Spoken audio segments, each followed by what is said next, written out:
BLW, Rani Kapur, the mother of the late Sunjay Kapur, has written to the board of Sona Comstar seeking deferment of the AGM that was scheduled for today.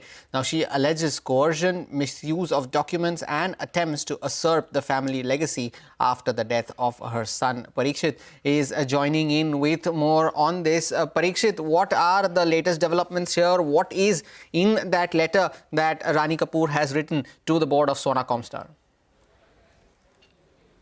Well, Rani Kapur, the mother of the late chairman of Sona Comstar, Sunjay Kapur, has raised questions about the manner in which people were appointed to the board of directors at a time when she was mourning and not fully in control of how things were happening. She is alleging that signatures were taken from her on pieces of paper which she was not fully aware about, did not fully understand as she was grieving at that point. She's asking for the deferment of the annual general meeting, which has to ratify the appointment of Priya Sachdev Kapur as a non-executive director on the board of directors of Sona Comstar, and also James Overley as chairman.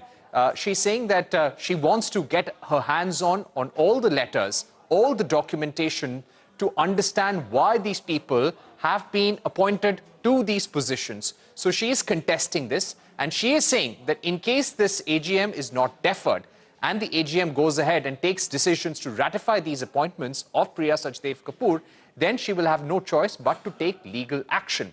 We spoke to her lawyer, who said that she doesn't have any access to any will, which says that she has to decide the successor or why Priya Sachdev Kapur has been appointed. But we've gone through the documents of the company. The shareholding pattern suggests that almost 72% of the company is, of course, owned by public shareholders. 28% is held by Aureus Investments. Now, Aureus Investments is the promoter entity of the Sona Comstar Group.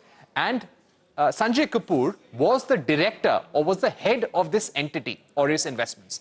You always had Priya Sachdev Kapur as one of the directors, as one of the officials on Aureus Investments. She was on the board of directors of this entity. And the ownership pattern and the directorship pattern of Aureus Investments also shows that she has to be the director in the absence of Sunjay Kapur.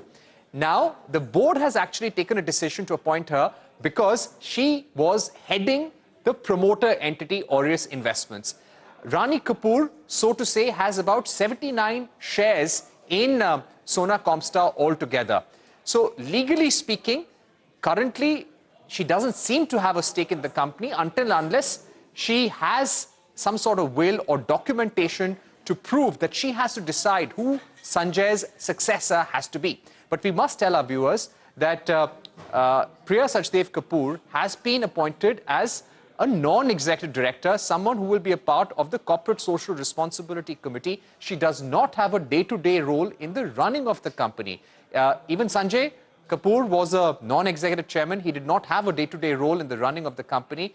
It is currently headed by Vivek Vikram Singh, who is a CEO. The chairman of the board is James Overley, who was also on the board earlier and has now been appointed as the chairman. Today's AGM is very crucial, and we can tell our viewers that this AGM has gone ahead according to plan. Priya Sachdev Kapur, her appointment today has to be ratified by the board. Let's see what happens over the next half an hour or so, whether there will be any response or address to the letter that Rani Kapur has written.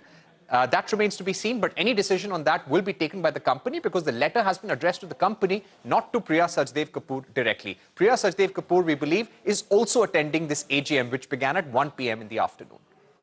Well, thanks so much for that update, Parikshit. We'll keep coming back to you for more on this as the story unfolds. But let's also listen in to what's